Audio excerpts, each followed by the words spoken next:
este espacio que se gestó en momentos especiales para la humanidad, como fue la pandemia, un momento crucial que nos invitó a la reflexión, un momento de angustia muy profunda y que tiene nexos seguros con la crisis ambiental que ha gestado el hombre a nivel mundial, la marcha irracional del hiperconsumo, que fue marcada por grandes líderes políticos a nivel internacional. Hay acontecimientos muy importantes que lo han marcado. La cumbre de Estocolmo en 1972 y casi paralelamente el general Juan Domingo Perón estaba exiliado en Madrid. Recordemos, Juan Domingo Perón en 1955, hasta 1955 había sido presidente constitucional de la República Argentina, elegido dos veces en el año 46 en primera instancia y luego en el año 52. Y bueno, Juan Domingo Perón, exiliado en Madrid, en Puerta de Hierro, es una etapa de gran investigación, una etapa de gran reflexión, del vínculo con muchos líderes internacionales, sobre todo del tercer mundo. Una persona como Perón que se reconocía como un conductor político, como un referente político que hacía hincapié en la conducción, ¿no? Y es así, decíamos, en este contexto internacional a principios de los 70, donde también Perón, más allá de su vocación productivista que era clara, ¿no?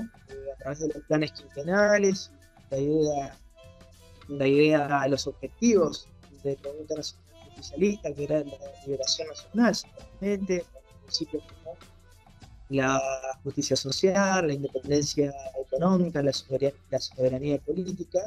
Bueno, también incorpora, ¿no?, a esta matriz de pensamiento muy amplia que tiene el pensamiento ambiental con carta ambiental. Y bueno, estamos en comunicación con Claudio Urbicia, quien es antropólogo, allí radicado en la ciudad de Rosario, referente del Instituto Juan Domingo Perón. Él ha escrito un libro muy interesante, Perón Verde, el vínculo de Perón con este tema que es fundamental.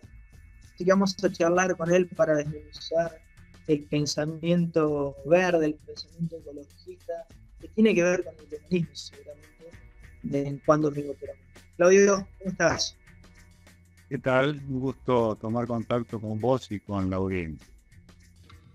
Bueno, Claudio, contanos, para empezar, ¿cómo llegaste a esta obra de Perón siendo antropólogo, teniendo raíces justicialistas, peronistas en tu familia? Pero lo cierto es que, en general, Carta Ambiental, que es una pieza importantísima y de una calidad increíble, pero es desconocida, ¿no? Era desconocida en los 70 quizás, y hoy lo es más todavía. Sí, y quiero agregar algo. Yo no provengo de una familia justicialista, mi familia de origen, mi padre era militante del Partido Demócrata Progresista, incluso mi pueblo fue consejero. Bien. Mi formación de origen fue bastante antiperonista. Y yo en mi juventud fui militante de izquierda, o sea que el peronismo llega a mí, todavía siendo joven, a los 30 años más o menos, pero ya teniendo cierta madurez política y habiendo pasado por otros lugares.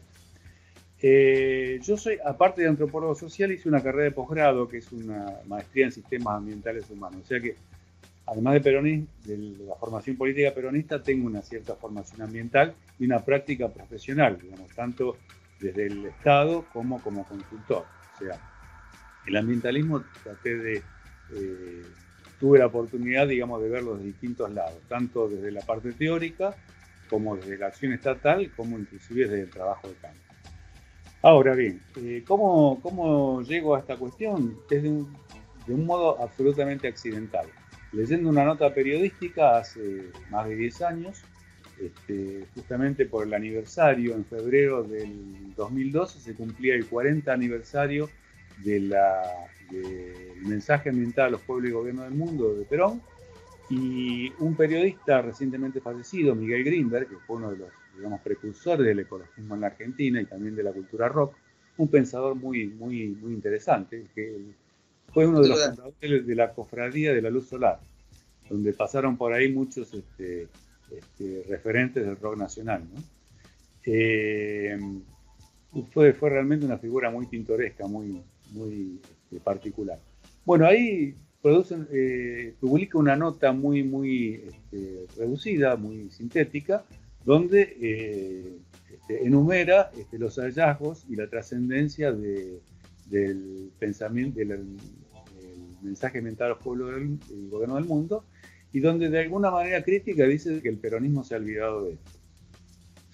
Yo, lejos de haberme olvidado, para mí fue una gran sorpresa, algo que absolutamente desconocía. Y yo por ahí, digamos, me puse a recordar, y en mi adolescencia sí me acordaba de que en algún momento Perón había hablado en su regreso a la Argentina, cuando regresa en el año 72, yo recordaba una entrevista que le habían hecho 3 periodistas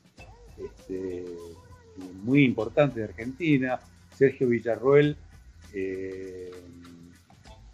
Jacobo Timerman y Roberto Maidana, en el restaurante Nino, justamente en el momento, en la oportunidad de que se estaban reunidos ahí los dirigentes de lo que fue en su momento la Hora del Pueblo, y donde Perón sí yo recordaba vagamente de que hablaba de la cuestión ecológica. Pero bueno, esto aparecía como una cuestión que en ese momento, que para mí, digamos, Perón traía de la realidad europea, pero que no se veía qué inserción podía tener acá.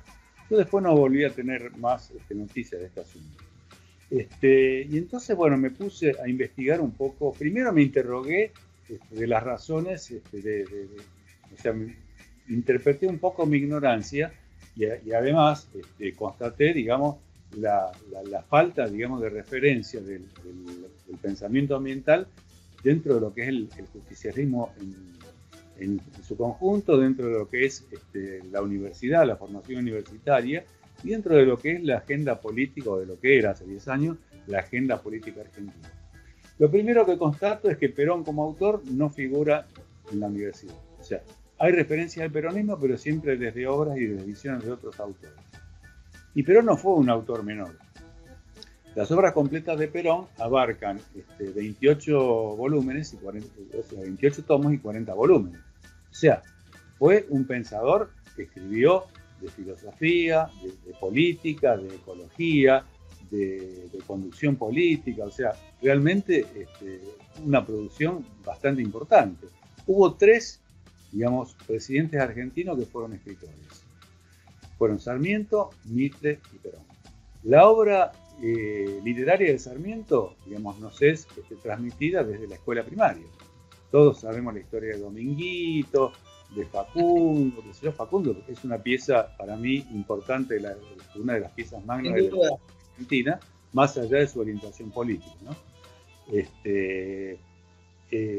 Recuerdos de provincia, qué sé yo, todo eso está.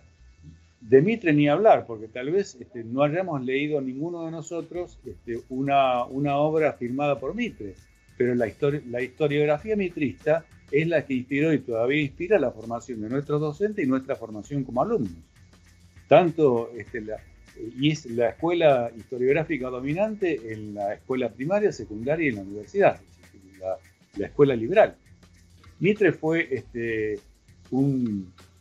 una figura política muy particular. Perdió todas sus batallas como militar, pero en la política las ganó. O sea, lo que él perdía en el territorio de batalla lo ganaba luego en el escritorio, y luego tuvo la suficiente visión de, digamos, de perpetuarse para la posteridad y, digamos, de perpetuar su visión política. Entonces se dedicó a escribir la historia oficial argentina y fundó un periódico que todavía sigue siendo líder, que es La Nación. Más allá de que ahora esté desvirtuado, era un diario de cierto nivel hasta hace algunos años atrás.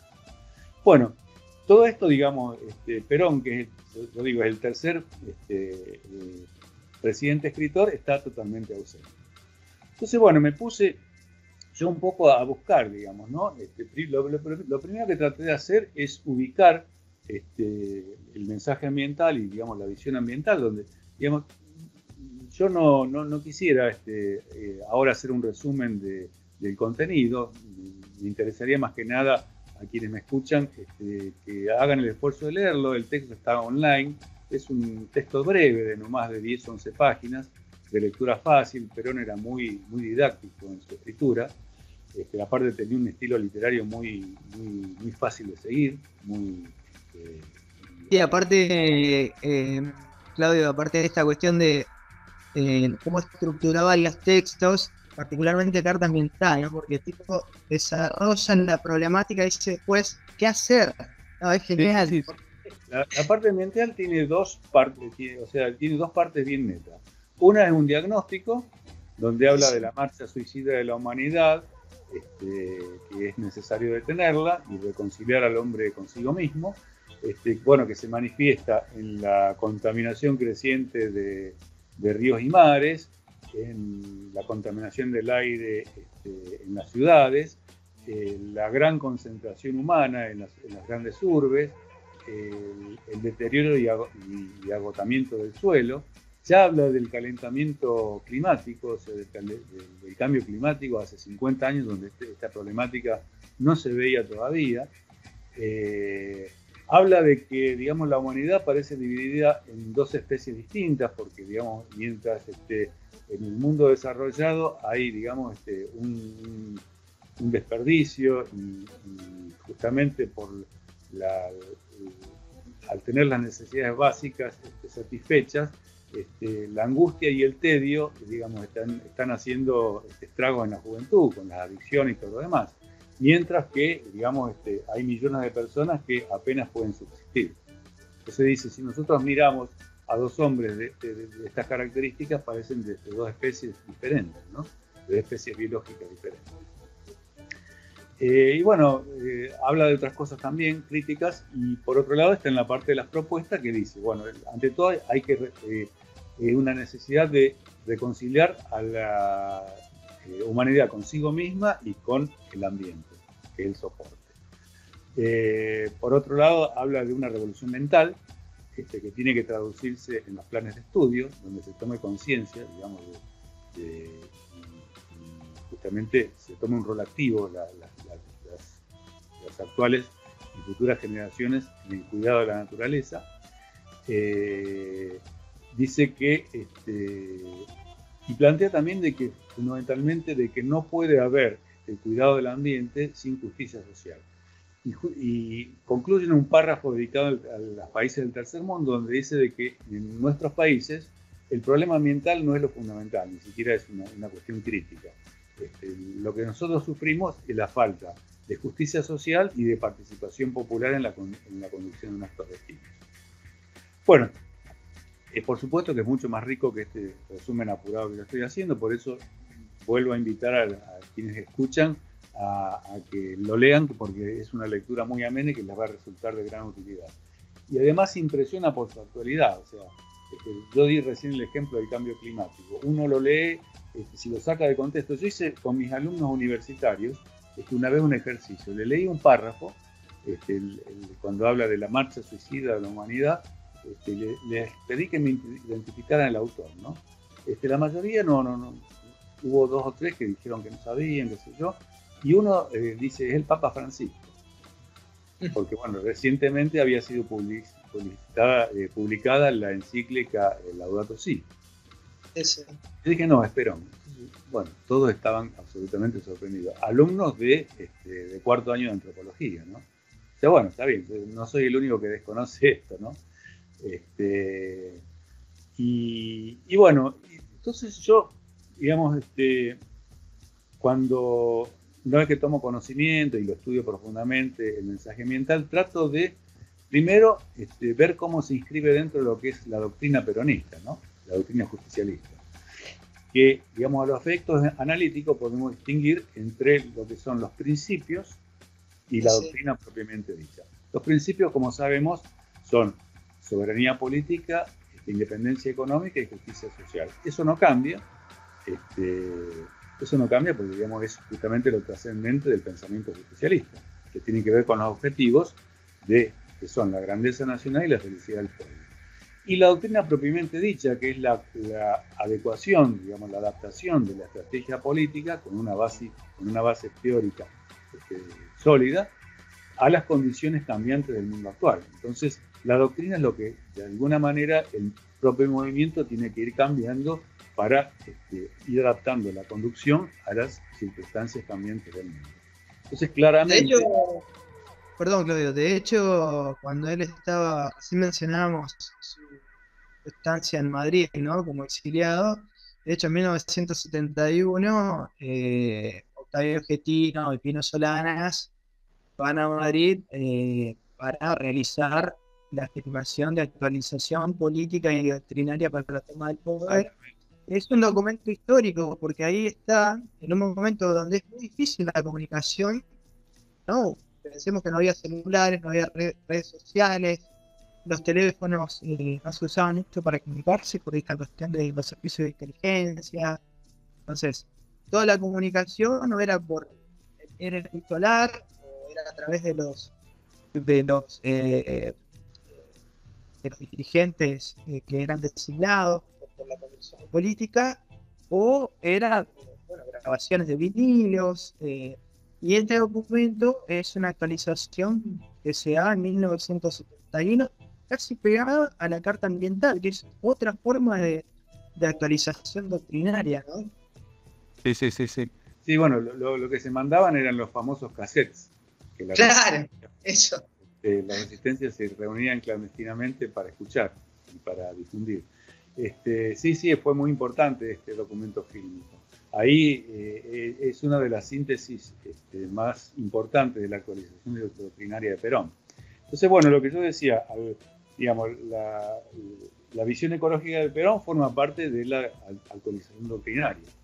Ahora, si nosotros nos ponemos a analizar, ¿no es cierto?, en forma así comparada, los documentos fundamentales del justicialismo, desde el periodo clásico a la última fase de Perón, que yo llamo de la actualización doctrinaria, como por ejemplo si comparamos el plan quinquenal, por ejemplo, con el modelo argentino para que es la obra póstuma de Perón, el modelo argentino, nosotros vemos siempre de que todos estos documentos de planificación o de transmisión doctrinaria del peronismo siempre tienen varios puntos, ¿no? Empiezan por lo político, lo económico, lo social, que tiene que ver con las tres banderas: soberanía política, económica y social. Pero todos los documentos del justicialismo empiezan así: en lo político, en lo económico, en lo social. El plan quinquenal, digamos, abarca también la parte científica tecnológica, la parte cultural, el segundo plan quinquenal. En el modelo argentino para el proyecto nacional también aparece como eje la parte institucional, donde hay una propuesta de desarrollo de reforma constitucional que no llegó a materializarse por la muerte de Perón, pero estaba bastante avanzado, digamos, los documentos fundamentales. Y en el modelo argentino vemos que aparece, digamos, como otro eje de desarrollo estratégico nacional, lo ecológico. Entonces, podemos concluir de que lo ecológico en el pensamiento de Perón es la parte más novedosa de su última actualización doctrinaria, ¿no? Y no quedó solamente en lo teórico, sino que además se materializó en el tercer gobierno, primero en, digamos, lo dispuesto por el plan trienal, donde hay un capítulo ecológico, no solamente como una materia específica a la par de todos los ministerios, sino también como un eje transversal que abarcaba a todas las metas y todos los objetivos de los ministerios. O sea, si uno tiene la oportunidad de leerlo, al plan trienal, uno va a ver contenidos ambientales que tienen que ver tanto con por ejemplo, con el plan de promoción industrial, etcétera, sea, con todas las metas fundamentales de los diversos ministerios. Entonces esto fue un hallazgo de Perón, tratar de incluir lo ambiental dentro de lo que es el conjunto de la obra de gobierno. Y en cumplimiento del plan trienal, como dentro del Ministerio de Economía se crea la Secretaría de Ambiente Humano y Recursos Naturales, conducida por... Ahora, esto que mencionás es muy interesante, ¿no? Porque en general se piensa al peronismo como digamos, movimiento político, con sus características determinadas, pero que tiene una dinámica industrial muy importante como, digamos, herramienta para garantizar la soberanía política de independencia económica y la justicia social, ¿no? La industria como un factor de poder de una nación, ¿no? Y entonces el peronismo está básicamente estudiado como un movimiento industrializador, ¿no? Pero paralelamente está este cruce, ¿no? Casualmente, como vos estabas fuera del micrófono, bueno, se da esta Secretaría Ambiental dentro del área de economía, ¿no? Es interesante que lo expliques. Sí, sí, decía, designa a Yolanda Ortiz, que no era peronista, ella provenía del sector de humanismo y liberación de la democracia cristiana. Era una doctora en química que se había formado en la Argentina con el doctor Bernardo Hussein, nuestro primer premio Nobel, y que bueno, había trabajado durante muchos años becada en París y bueno, trabajaba en el Instituto de Investigaciones de Francia.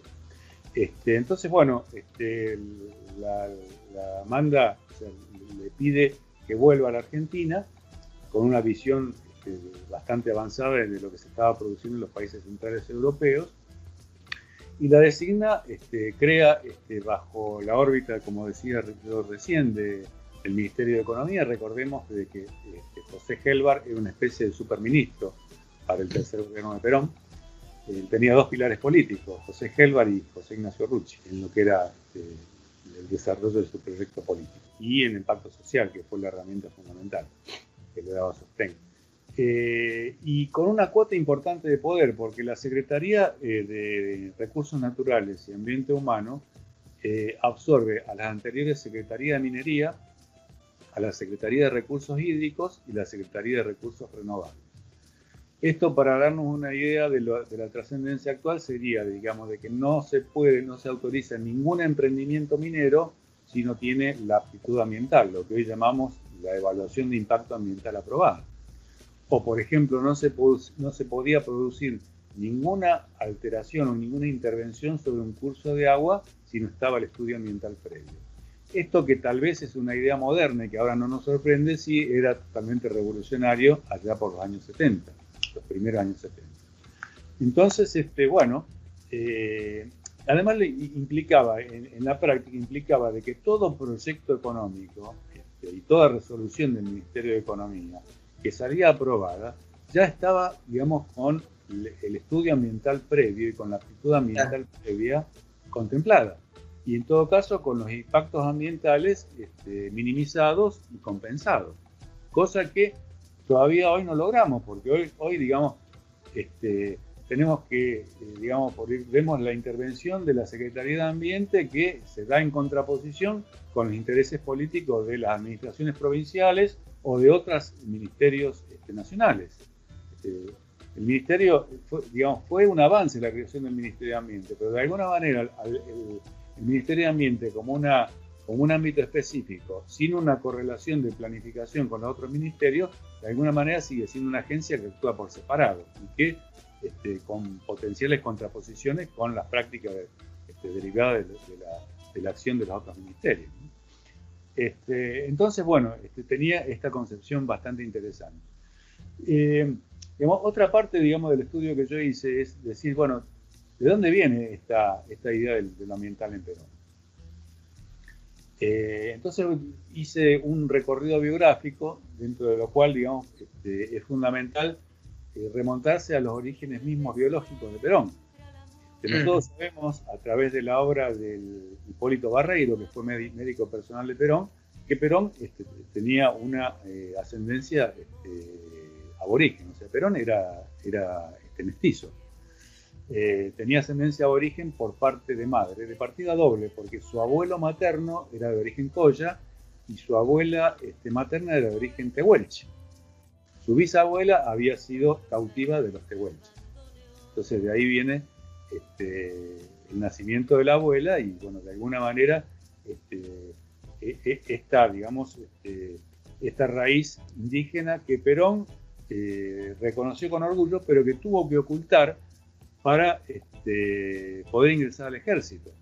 Perón, la historia oficial dice que nació el 8 de octubre del 95. Perón nació el 7 de octubre de 1893. El acta de nacimiento de Perón se vio alterada justamente para que pudiera ingresar al colegio militar, porque entonces estaba prohibido que alguien, digamos, de ascendencia aborigen pudiera llegar al colegio militar. No solamente, sino que Perón era hijo natural. Entonces, como hubo un matrimonio posterior de Mario Tomás Perón con Juana Sosa, entonces ya su condición inscrita en el acta de nacimiento era como hijo legítimo. Doble pecado, Claudio. Exactamente. O sea que Perón no murió de 78 años. Perón cuando murió tenía 80 años. Eso por un lado. Por otro lado, él en su infancia colaboró con su padre, que era administrador de estancias, y trabajaba como boyero. En esta práctica de boyero él aprendió, digamos, a conocer el ambiente, por supuesto a montar, a conocer las distintas especies animales, y además él era una persona muy entradora, un chico muy entrador, y tuvo la oportunidad de interactuar tanto con indios, con criollos, con gauchos y con inmigrantes extranjeros que poblaban la Patagonia. Entonces, de alguna manera, él tuvo dentro de su formación infantil, tuvo un panorama de toda la multietnicidad y de la multiplicidad étnica que tenía el sur argentino, de toda esa riqueza étnica que tiene la República Argentina, ¿no? Como digamos, por las distintas corrientes que han formado su población. Por otro lado, él durante su juventud, ya en sus destinos militares, él publica una obra muy importante, que es la toponimia patagónica de etimología araucana, donde ahí, digamos, sus raíces aborígenes de alguna manera se canalizan en la vocación literaria, donde él realiza todo un recorrido por las provincias de la Patagonia y el Neuquén, guiándose por el nombre aborigen, por el nombre araucano de los lugares, y él entrevista a los caciques y lo primero que hace es una traducción lingüística de los significados de estos epónimos, de estos lugares, y además del uso social. Y por otro lado, hace una especie de mapa que puede dar una idea de la gran difusión de la migración araucana al territorio argentino. Ya sabemos que los araucanos son de origen chileno, pero la migración araucana se dio entre fines del siglo XVIII y principios del siglo XIX. Para los que dicen que los mapuches no son argentinos, bueno, en realidad es un desborde chauvinista de un falso nacionalismo que no tiene ninguna razón de ser. Aparte es una discusión estéril, Claudio. Además, ya de por sí la Constitución los consagra, digamos, como pueblos preexistentes, ¿no? Es decir, claro, ocupaban los dos territorios anteriormente a la división de las naciones, a la creación de las naciones. Por otro lado, él también, digamos, en los años 30, ya por encargo de su superioridad, no desde un punto, no por una inquietud vocacional, él hace un relevamiento topográfico del Neuquén. Fue un estudio encargado por la superioridad con tener el objetivo de tener un panorama del territorio fundamentalmente para las maniobras militares. Pero él también hace un planteo geopolítico de carácter estratégico, donde compara que a lo largo de toda la frontera de Chile, en esa porción, la población argentina tiene, está, digamos, Argentina tiene una menor población en una proporción de 1 a 20 con respecto a Chile. Recordemos de que en ese momento las principales hipótesis de conflicto de nuestras Fuerzas Armadas eran los países vecinos, Chile y Brasil fundamentalmente. Y Perón, cuando en su primer presidencia formula el proyecto ABC, que es de integración aduanera con Brasil y Chile, justamente de un solo plumazo rompe con esta hipótesis de conflicto que ha sido histórica de la defensa argentina, ¿no? Claudio, te proponemos una breve pausa y retomamos en instantes este diálogo que es muy interesante.